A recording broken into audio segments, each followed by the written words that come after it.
Did you ever wonder why every time you make a transaction, you visit a Web 2.0 website called Etherscan? Or why there's a seemingly infinite number of hacks on what everyone agrees is the most secure computing system ever built?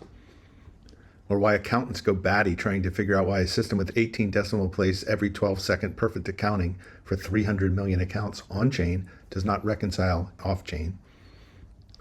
I think it all boils down to a failure of the Ethereum node software, Geth, Aragon, Reth, Nethermind.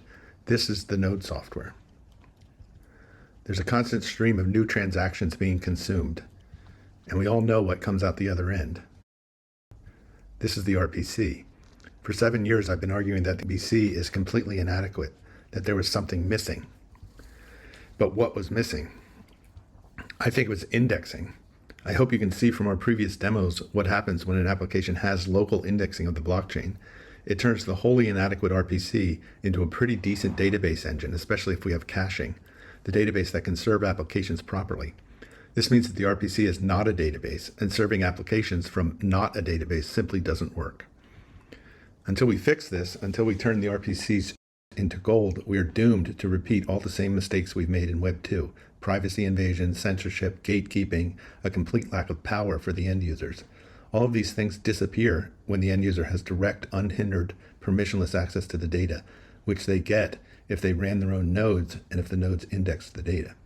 TrueBlocks is not perfect by any stretch, but we're trying to show the way to a lush landscape littered with gold bars, rubies, and diamonds instead of piles of shit everywhere. Good luck. I'd like to thank a number of people, in particular Miriam Zandi, who's been there from the beginning. We also want to thank Ed Mazarek, who was with us very early and helped us learn React. David Schlachta helped us with our Go language architecture and a lot of the Go language code, and we thank him immensely for that. We'd also like to thank the Ethereum Foundation for their wonderful support through the years. Also Optimism, who gave us a very sizable retro funding grant a few years ago.